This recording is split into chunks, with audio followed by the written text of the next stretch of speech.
मोदी जी का लेह का दौरा इस देश की भोली भाली जनता की आंख में धूल झोंकने से ज्यादा और कुछ नहीं। आपने 59 ऐप बंद कर दिए, तो क्या 59 ऐप 20 जवानों की शहादत का माकूल जवाब है? बदला है क्या?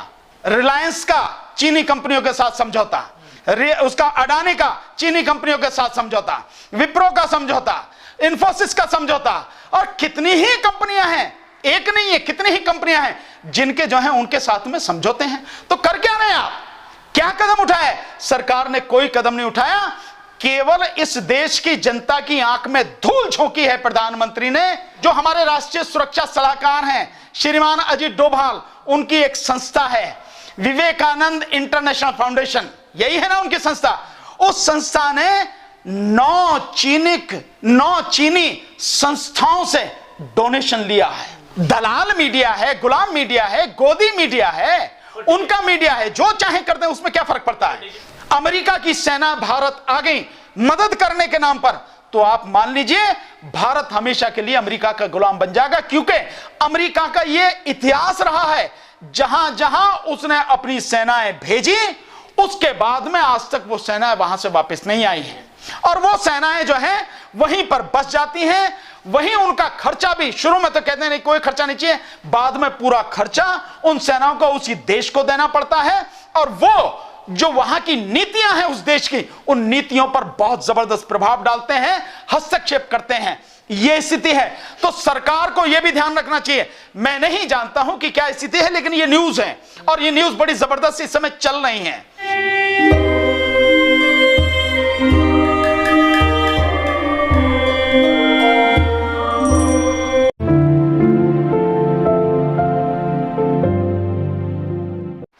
देखिए, मोदी जी का जो दौरा है और जिस तरह से उनका गोदी मीडिया उसका प्रचार कर रहा है, वो तो ऐसे कर रहा पता नहीं जैसे कितना बड़ा तीर चला दिया हो मोदी जी ने, जैसे मतलब यहीं से जो चीन को जो सुलट लिया हो, अब कुछ रहा ही नहीं, कहानी खत्म हो गई हो चीन की, है ना।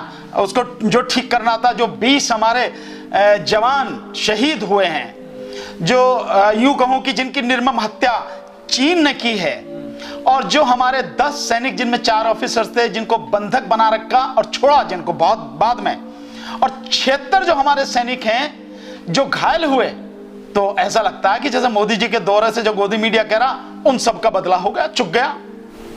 जब आप सीमा पर जा रहे हैं जहां आपके मतलब सेना की इतनी बड़ी क्षति हुई है, एक एक सैनिक को तैयार करने में देश का कितना समय और पैसा लगता है, आप इसको लगाओ। दूसरा, उसका पूरा परिवार सैनिक का बर्बाद हो गया, पूरा परिवार। मैं दावा के साथ कहता हूं कि ये सरकारें देखने भी नहीं जाती हैं, और ये सरकार भी देखने नहीं जाएगी जो सैनिक शहीद हुए हैं, उनके परिवारों को, उनके घरों को क्या उनकी हालत है।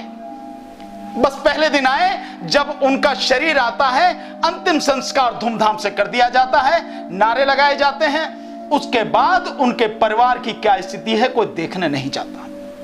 मैं इसके लिए एक उदाहरण आपको देता हूं, आपको समझ में आ जाएगी। 21-22 साल हो गए कारगिल युद्ध को।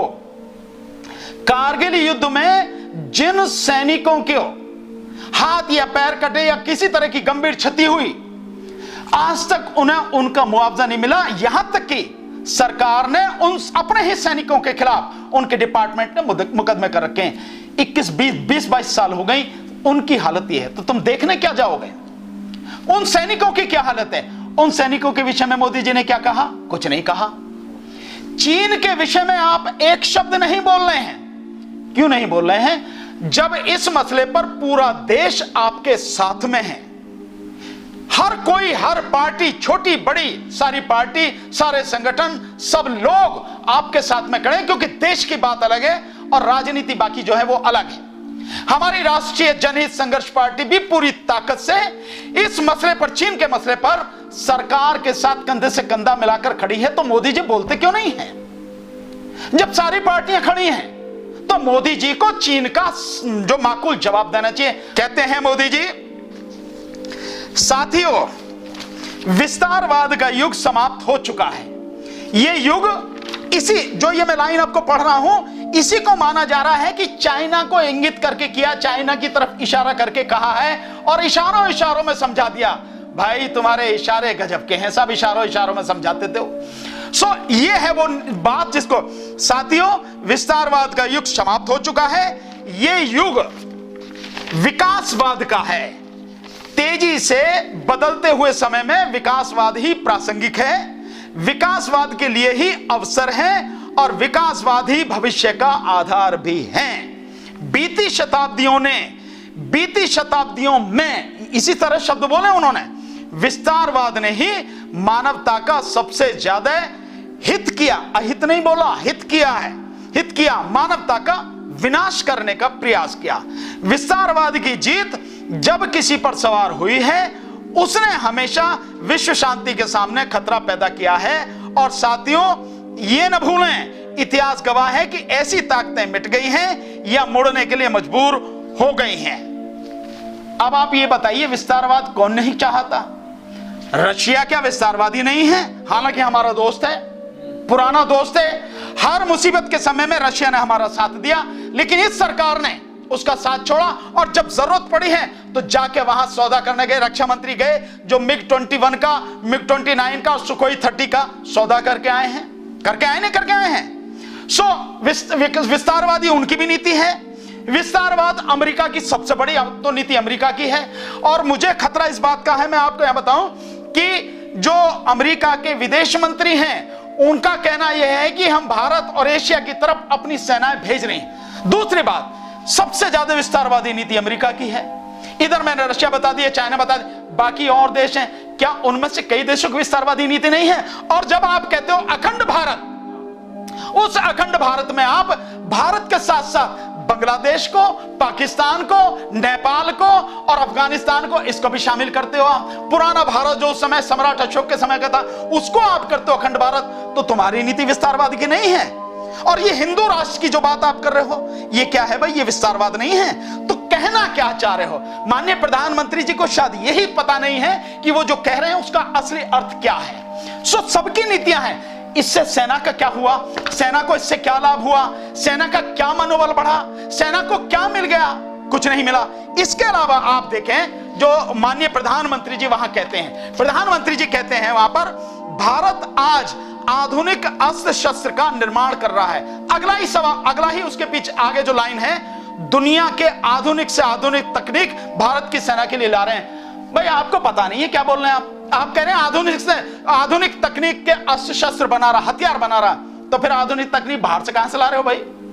क्या है ये समझ? मतलब लोगों को पता नहीं और आप बड़े बड़े शब्दों का जाल फैलाकर, बड़े बड़े शब्द बोलकर लोगों को मूर्ख बनाने का प्रयास कर रहे हैं। आप क्या कहना चाह रहे हैं? आप हथियार की बात कर रहे हैं। प्रधानमंत्री ने कहा है अपने इसी भाषण में, आगे प्रधानमंत्री कहते हैं कि जो इसके लिए है, सेनाओं के लिए आधुनिक हथियार हो या आपके लिए जरूरी साजो सामान, इन सभी पर हम बहुत ध्यान देते रहे हैं। क्या ध्यान दे रहे हैं आप? आपको मालूम है जो रिपोर्ट आ रही हैं, जो हमारे सियाचिन ग्लेशियर में जो हमारी सेना है, उस सेना के पास जरूरी इक्विपमेंट्स नहीं। अभी तो एक न्यूज ऐसी आई कि जो जरूरी वहां चश्मा चाहिए, जो एक अलग तरह का क्वालिटी का एक चश्मा है, क्योंकि वहां पे बहुत ऊंचाई पर है, बर्फ है और जो सूर्य का रिफ्लेक्शन होता है उससे आंखों पे बड़ा जबरदस्त इंपैक्ट पड़ता है, आंखें खराब हो जाती हैं। उसके लिए जो चश्मा, अभी तक तो वो भी नहीं, कई इस मतलब न्यूज आई कि वो भी आपको प्रॉपर नहीं है। जो सूट चाहिए उस इलाके में काम करने के लिए वो नहीं है। क्या चीज आप सेना को दे रहे हैं? सेना में आप कटौती करने जा रहे हैं। संदेश क्या दे रहे हैं प्रधानमंत्री वहां जाकर? कोई संदेश मैं नहीं मानता। और कहते हैं, लोग बात कह रहे हैं कि वहां सेना का मनोबल बढ़ा। क्या भारत की सेना इतनी कमजोर है कि उसका मनोबल गिरा हुआ है और प्रधानमंत्री के जाने से बढ़ेगा? अरे भारत की सेना का मनोबल इतना ऊंचा है कि यहां की लीडरशिप अगर सही हो जाए तो सेना वो करके दिखा देगी जो ये कभी सोच नहीं सकते हैं। इतनी मजबूत, इतनी हिम्मत वाली, इतनी लड़ाका हमारी सेना है, इतनी प्रबल हमारी सेना है। दुनिया में हमारी सेना ने नाम किया है, पीस कीपिंग फोर्स के नाम पर जो हमारी दुनिया में गई है हमारी सेना, उसने नाम किया है। क्या मनोबल आप बढ़ा कर आए हैं?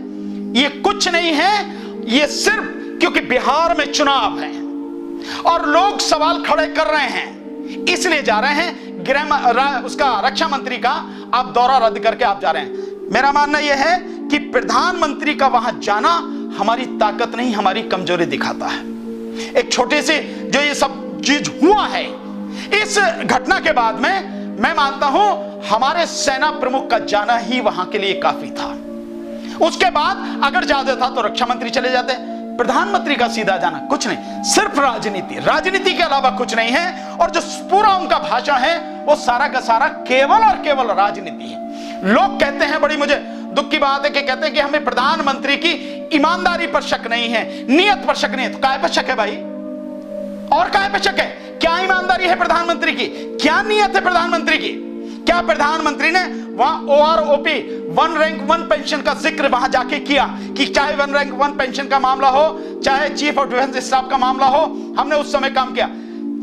वन रैंक वन पेंशन वाले पर आज भी 6 साल हो गए। आप जाके देखिए दिल्ली के जंतर मंतर पर, वहां पर जो सैनिक हैं वो आज भी धरना दे रहे हैं लगातार। 1700 दिन से शायद ज्यादा हो गए, 6 साल से ज्यादा हो गए हैं उन्हें धरना देते हुए। आप कह रहे हो वन रैंक वन पेंशन? आपने जिस तरह से सैनिकों के साथ में धोखा किया है और मतलब जिस तरह से लोगों को गुमराह किया है, आप कह रहे हैं कि आपने बहुत बड़ा काम किया। कुछ काम नहीं किया, केवल राजनीति और कुछ नहीं। विदेश मंत्री हैं हमारे एस जयशंकर, उनके जो बेटे हैं वो एक कंपनी में ऑब्जर्वर करके एक कंपनी है, उस कंपनी के वो डायरेक्टर हैं। ORS करके है एक कंपनी, ऑब्जर्वर रिसर्च फाउंडेशन करके है, उसके वो डायरेक्टर हैं। और उस कंपनी ने भी चीनी दूतावास से एक बार तो 1,25,00,000 रुपए लिए हैं और 50 लाख रुपए बाद में लिए हैं। और कंपनियों से उन्हें पैसा मिल रहा है। ये अमेरिकन कंपनी है। तो क्या कर रहे हो आप? मतलब उनके साथ में बैठ के आप सौदेबाजी कर रहे हो, पैसा उनसे ले रहे हो, नाम लगा रहे हो राजीव गांधी फाउंडेशन पे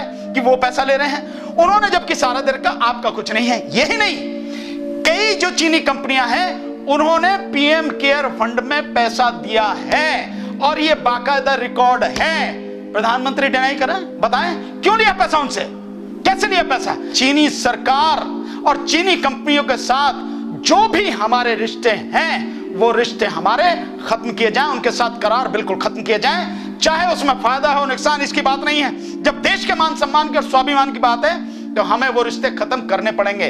प्रधानमंत्री का यह कहना कि ना तो हमारी सीमा में कोई घुस आया है, ना ही कोई घुसा हुआ है, और ना ही हमारी कोई पोस्ट किसी दूसरे के कब्जे में है। इसके बाद तो सारी चीजें खत्म हो गई। इसके बाद तो किसी मामला ही नहीं है, कोई वो ही नहीं है।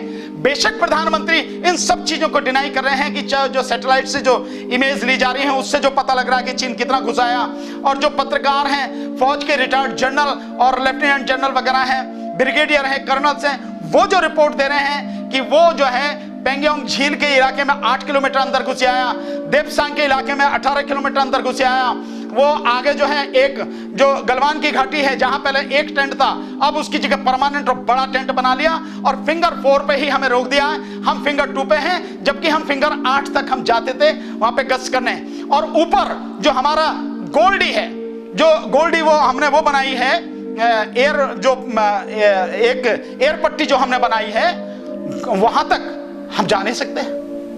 वो सॉरी, वहां तक जो है उसके पास भी आके वो चीन बैठा हुआ है, वहां से करीब 3-4 किलोमीटर की दूरी पर है, उसको भी हमारे वो खतरा है।